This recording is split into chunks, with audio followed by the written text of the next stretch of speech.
Good morning, or depending on when you're watching this, good afternoon, good evening, or good night. My name's Ross, and as always told, out of voice of radio, and today I am absolutely delighted because I finally get to show you the full set list for the Classic Collection. These are 25 classic cards, and classic cards is the right way to describe them, that do celebrate the history of the Pokemon trading card game, that are being included in Celebrations packs. Probably for the last time, I'm going to remind you that in Japan, you buy 4 packs of the regular set, you get a 1-pack booster, or 1 card booster, I should say, and that gives you one of these cards. Over here, they are just seeded into Celebrations packs. We do not know what the pull rates are, although some stores have started to break street date. We will know in the not too distant future, and that will really decide how excited I am by them. But we finally have nice clear scans of all of the cards, so let's go and take a look. Now, some of these we've looked at before, some of them we haven't, some of them are good decisions, some of them I think are slightly suspect. Let's go have a little bit of a gander. So starting off then, we've got ourselves base set Blastoise. We knew this was coming. We'd seen Venusaur. Charizard had been confirmed. There had to be a Blastoise as well. This ain't going to be no evolutions, ladies and gentlemen. They were not going to leave this dude out. So we got ourselves base set Blastoise, of course, back in the base set. This was one of the very, very best cards. Accelerate Water Energy. It was just great. Also, the aforementioned base set Venusaur that was shown off in Japan a little while ago. These are actually kind of textured cards. The scans do not do them justice, but they're the clear scans we've got, so for now they shall have to do. Venusaur's got an interesting ability that moves grass energy. It wasn't on the level of Blastoise. And then we've got base set Charizard. And if you're looking at the chase cards from this classic collection, this is it. There are a couple others that fit that description. We'll point them out as we go through. But I think it is extremely fair at this stage to point out that this is going to be the one everyone's after. This is base set Charizard. And I know it's not tournament legal and it's not actually base set Charizard. It is a reprint with the 25th anniversary logo and all of that stuff.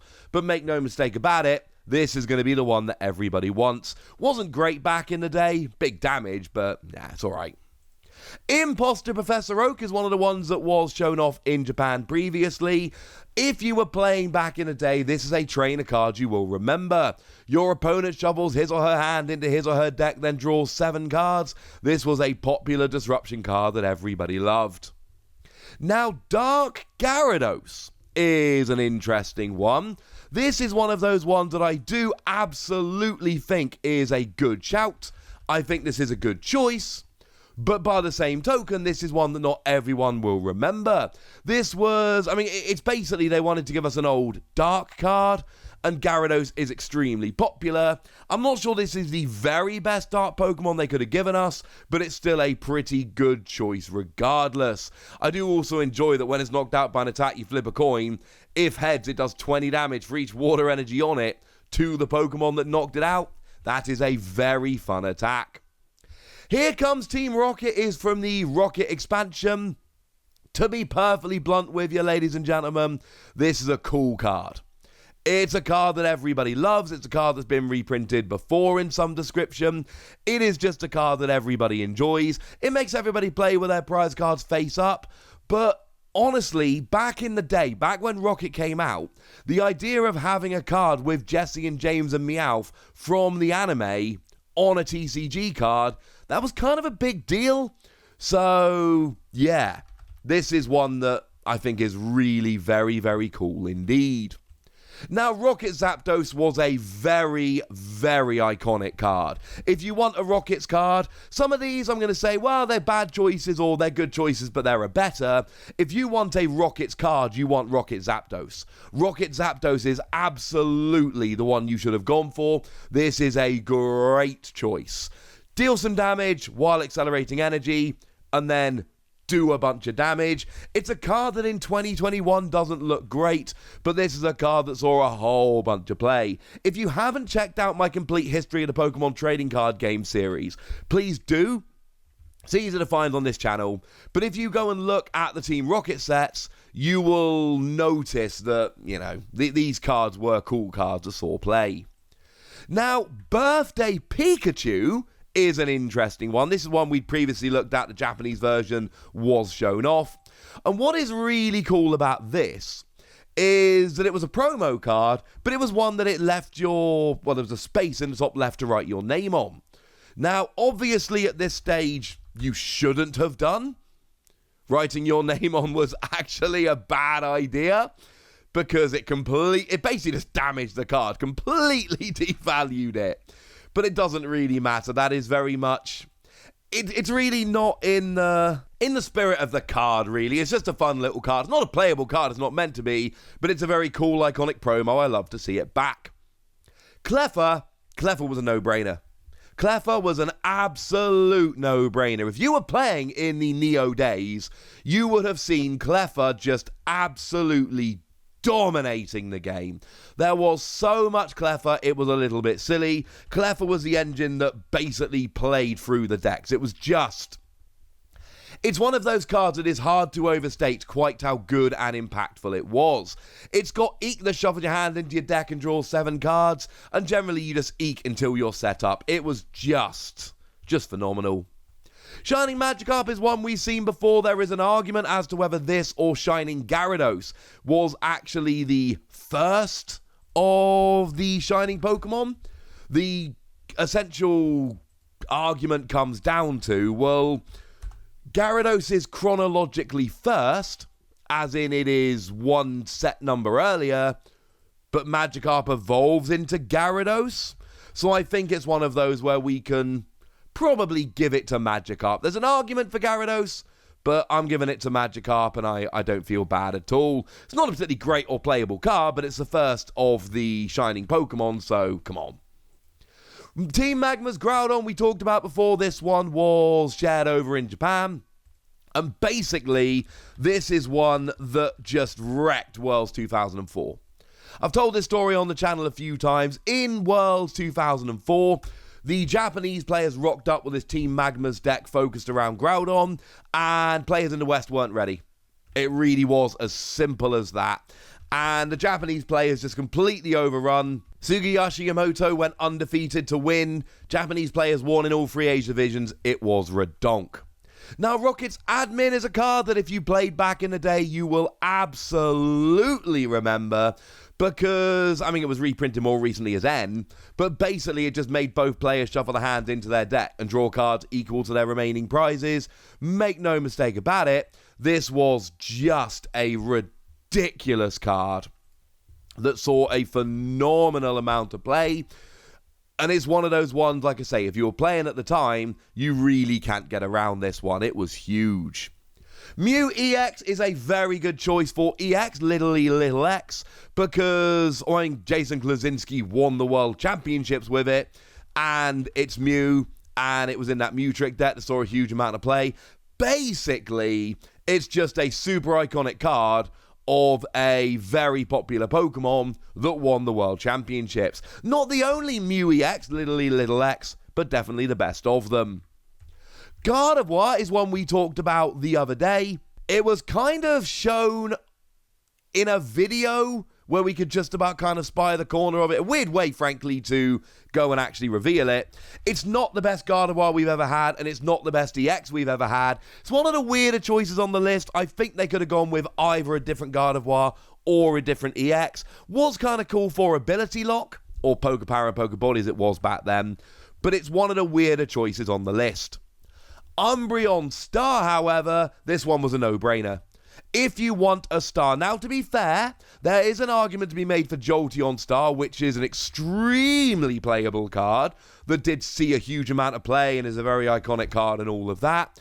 But I still think if it comes down to it, you've got to give it to Umbreon Star.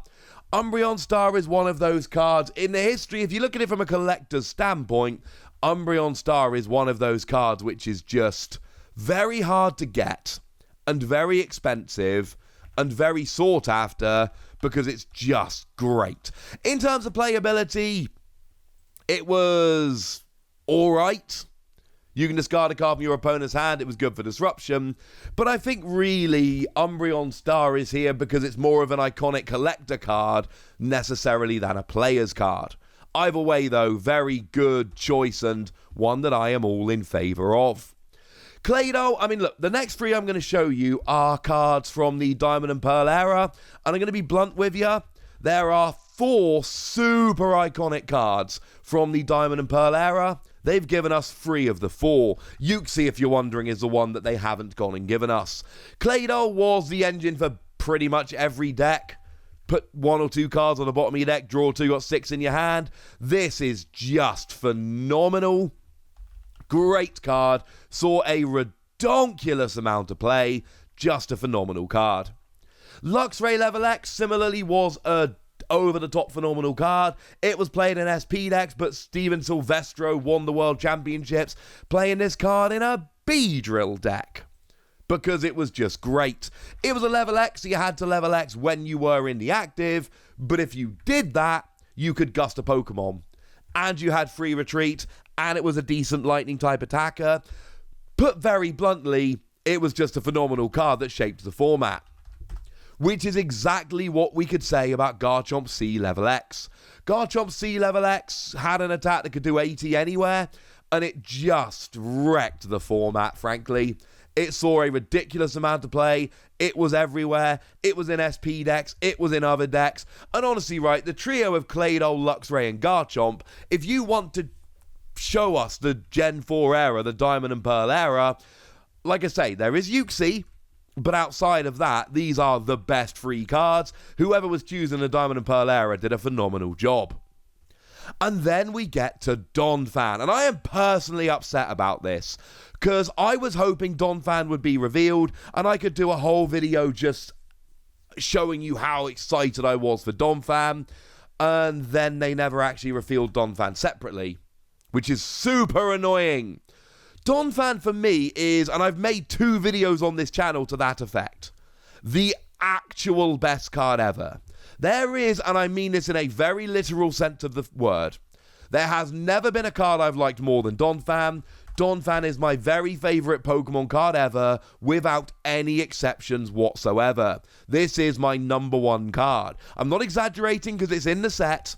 There is no card I like more than Donphan Prime.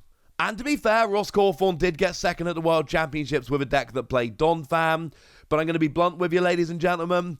If you wanted to choose an iconic Pokemon Prime, better options would have been Magnezone, which actually won the World Championships, or Typhlosion, which was just part of probably the best deck for quite a long time.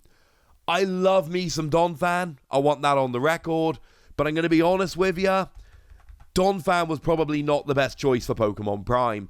I like to think that somebody out there who was in charge of choosing these cards is aware of my channel and chose Donphan for that reason.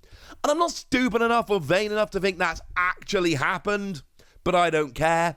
In my head, it might have done, and that's good enough for me, ladies and gentlemen. That's good enough for me.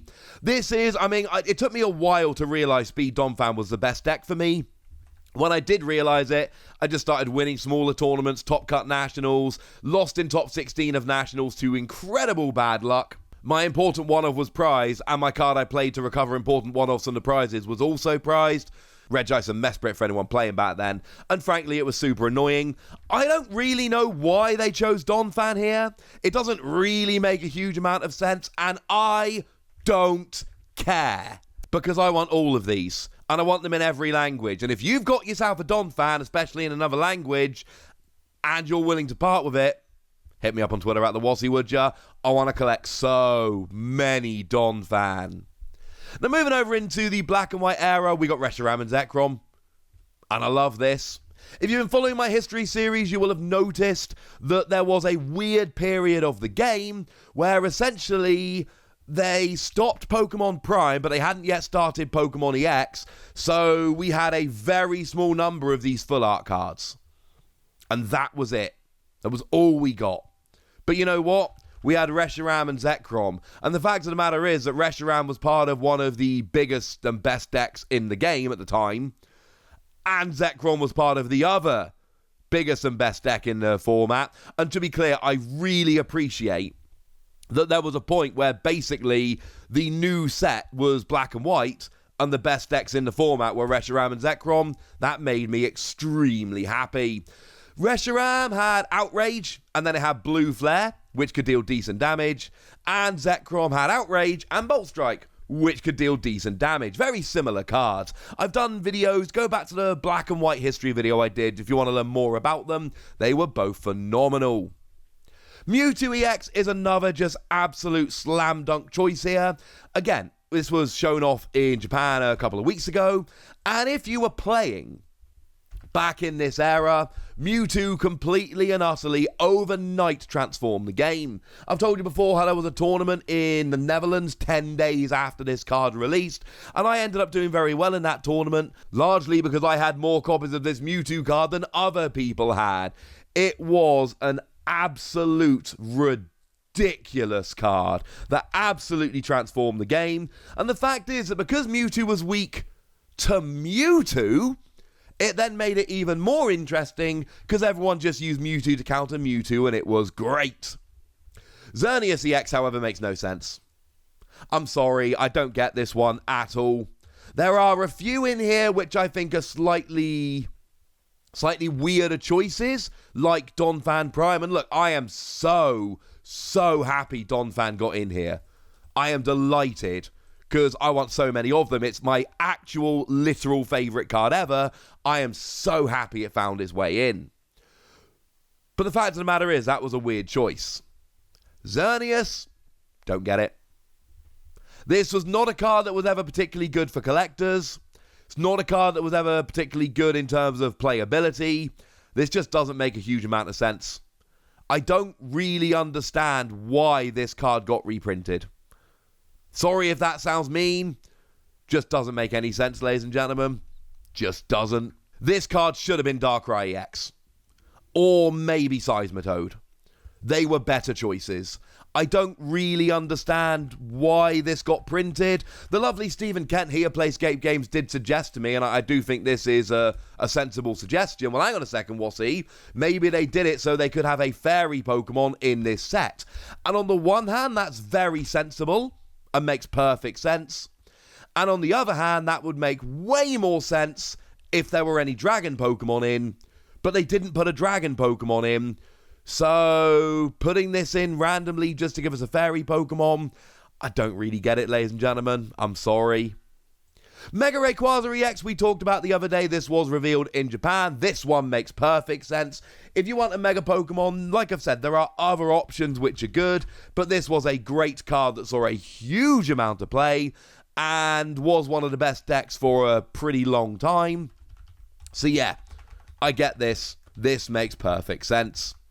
And then finally, the last one we've got here, it's Tapu Lele.